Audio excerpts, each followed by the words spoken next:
Ici Abidjan Regard est disponible et téléchargeable gratuitement.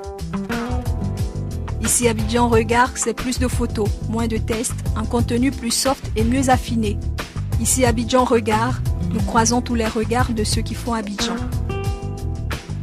Bonjour à tous, je reçois Sam l'Africain qui nous accorde sa toute première interview depuis son témoignage à La Haye devant les juges de la Cour pénale internationale. Sam l'Africain, bonjour. Bonjour monsieur. Alors, dans quelles conditions êtes-vous allé à La Haye? Bien, écoute, je suis parti à La Haye. Bon, comme je sais que les rumeurs disaient qu'on m'a amené avec la force, tout ça, non, on m'a pas amené avec la force, mais seulement que je n'ai pas apprécié la façon que ça a été fait. Ça a dit 2 jours, et puis on me dit, mais monsieur, demain vous prenez l'avion, vous venez à La Haye. J'ai trouvé que c'était un manque de respect, et puis je n'ai pas apprécié. On ne peut pas me dire, moi je suis un père de famille, je suis un homme d'affaires, on peut me dire, venez à La Haye comme ça, ça me prévenir au moins 2 semaines ou 1 mois avant, pour que je prenne des dispositions ici. Mais dans tous les cas, vous saviez que vous devriez aller à La Haye. Si, je le sais, mais ce n'était pas le moment. Moi, je savais que ce n'était pas le moment. Est-ce que vous leur avez dit cela, que vous n'étiez pas content? Non, ils savent. Ils savent qu'ils n'étaient pas contents. Puisque j'ai dit que je ne venais pas et qu'on m'a dit, si tu ne venais pas, que le juge va faire un mandat d'amener, pour qu'on puisse t'amener. Et c'est là, pour rigoler avec le monsieur qui me parlait, je lui ai dit, mais vous allez me faire un mandat de parler aussi? On a rigolé. Très bien. Alors, pourquoi avez-vous choisi de témoigner à visage découvert? Vous savez, des gens, les rumeurs disent que c'est parce que mon nom a été cité par accident, mais je voudrais faire savoir qu'au monde entier, à tout le monde, que ce n'est pas ça. Moi, depuis le 4 octobre 2011, quand j'ai été auditionné pour la première fois, c'est ce que j'ai demandé. Que moi, j'irai à la CPI, devant le monde entier, devant Gbagbo, devant tout le monde, pour dire la vérité, les faits vrais, et expliquer ce qui s'est passé, et en visage découvert. J'ai toujours dit que je l'ai témoin en visage découvert. Je n'ai jamais voulu me cacher, jamais. Parce que je me reproche rien, j'ai dit la vérité. Alors, est-ce que pendant... Excusez-moi, j'espère que aussi tous les témoins vont avoir ce courage, qu'ici ils savent qu'ils vont pour dire la vérité, qu'il y a ce courage aussi, des témoins en visage ouvert. Au moins, ça donne la crédibilité à la cour, que tout le monde sache. Et donc, vous pensez que le fait d'avoir témoigné à visage découvert a rendu service à la CPI? Est-ce que ça a crédibilisé la CPI? Mais bien sûr, et même ça rend service à tout le monde de voir la vérité.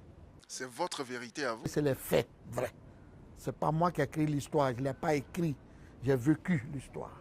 On ne peut pas mal apprendre. Les journaux ici ont écrit que pendant que vous témoignez à la CPI, que votre famille a été menacée et que votre domicile a été menacé également d'être brûlé.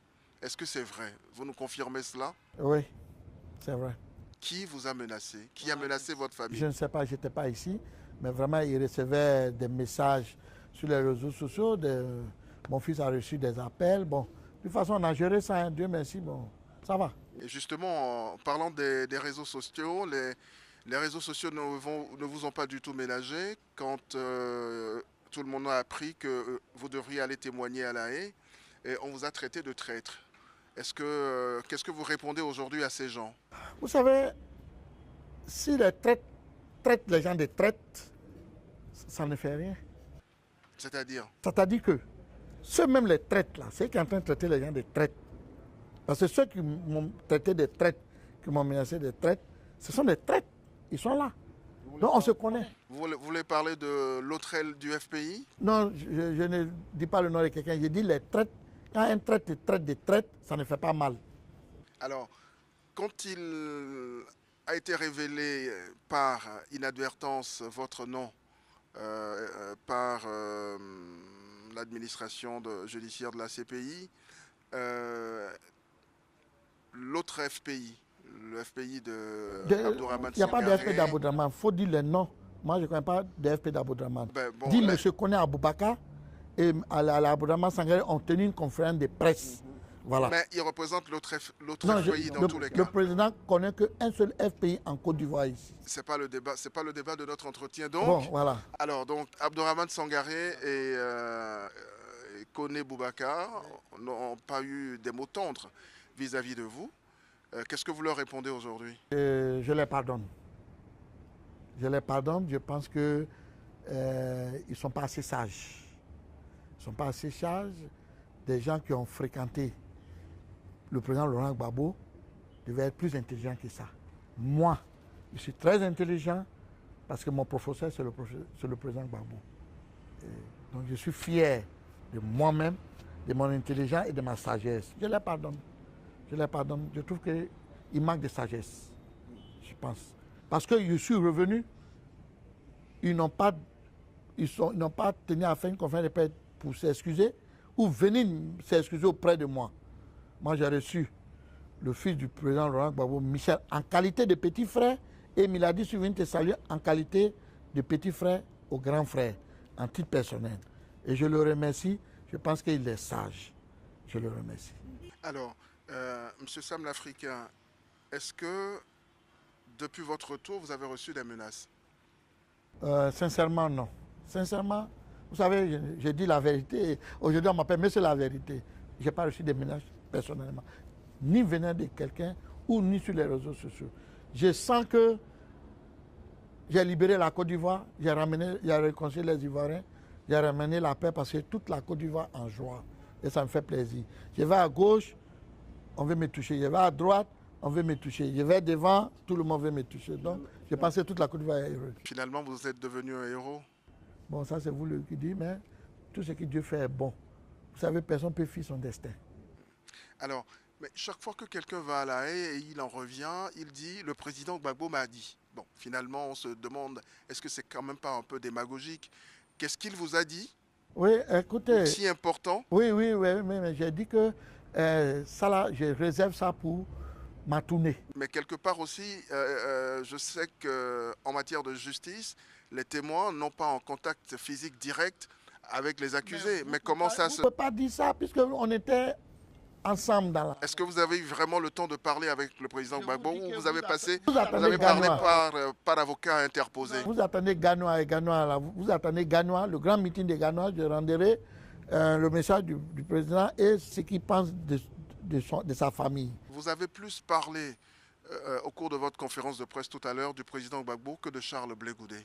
Oui, moi je suis allé pour témoigner. Je suis allé pour témoigner pour la CPI. Vous ne l'avez pas nommé une seule fois, Charles Blé Goudé? Oui, mais les questions ont été posées sur Laurent Gbagbo. Les questions qui ont été posées sur Charles, moi je ne suis pas au courant. Quand le gars me pose une question sur Charles, que moi je ne me reconnais pas dedans, donc je ne réponds pas. Alors, comment va aujourd'hui le président Gbagbo, vous qui l'avez vu de si près? Il va très bien, sa santé va bien. Et je crois que je lui ai amené la joie. Il avait besoin de ça. Et je lui ai amené cette joie, il est heureux. Et la seule chose, j'ai trouvé qu'il a un peu vieilli. Mais il va très bien, Blé va très bien, ils vont très bien. Et je pense que l'ambiance, j'ai amené l'ambiance même dans toute la CPI, dans la chambre même. Tout le monde était heureux de voir un témoin aussi vraiment intelligent comme moi. Qu'est-ce qui peut justifier cette tournée-là que vous voulez organiser à travers le pays? Pourquoi? Est-ce que c'est si important? Oui. Une conférence de presse comme celle-là, est-ce que ça ne suffirait pas à savez, compte de ce que vous avez vu et dit à La Haye? Vous savez, les Ivoiriens, jusqu'à aujourd'hui, on les trompe, on les ment. Moi, j'aurais dit la vérité aux Ivoiriens. Celui qui veut là, il prend pour moi. Celui qui veut là, il ne prend pas pour moi.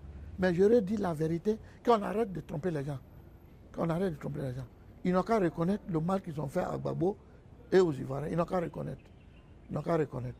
On n'a qu'à arrêter ça. Je vais dire la vérité aux Ivoiriens. Parce que je n'avais pas le droit au départ de trop aller dans la vérité. Puisque j'étais un témoin clé et important de la CPI. C'est pour cela qu'il y a 1 an ou 6 mois de cela, j'ai dit le 11 septembre, le 11 mars, le président Gbagbo a été pris en otage jusqu'à ce qu'on l'a arrêté. Et je l'ai dit à la CPI, personne ne peut me démentir. J'ai dit, personne ne peut me faire un débat dessus. Celui qui veut démentir, on vient s'asseoir, on va faire un débat télévisé, que le monde entier et la Côte d'Ivoire connaissent la vérité. Il y a beaucoup de choses qui n'ont pas été dites, mais je vais le dire à Ganois. Est-ce qu'aujourd'hui, vous pensez qu'il y a encore moyen de réconcilier toutes les composantes, toutes ces divergences-là au sein du FPI, de réconcilier les uns avec les autres? Écoutez, je vais vous dire une chose. Je pense qu'après mon témoignage, les Ivoiriens et tous les gens des FPI là sont aujourd'hui uniques et en unique qu'un seul FPI en Côte d'Ivoire. Mais ça ne se voit pas pour l'instant. Laissez le temps au temps, vous allez voir la vérité. Après les meetings de Gagnois, vous allez voir que les choses vont changer. Et puis je voudrais profiter, féliciter le président qui a été élu au Bénin. Si vous me permettez, dire merci aux Béninois. J'ai dit à la CPI que je suis un Africain et je suis fier de l'Afrique. Et j'ai parlé de la France-Afrique. Les Béninois ont compris mon message et ont voté un Béninois pour le Bénin. Je les remercie. Mais Zissou, il est béninois. Hein? Je les remercie. Je les remercie. Zenzou est béninois. Il est de papa béninois. Il est pour la France-Afrique. Nous, on va changer. Rien ne prouve pour l'instant que Patrice Talon Monsieur, n'est pas pour la France-Afrique. On avance.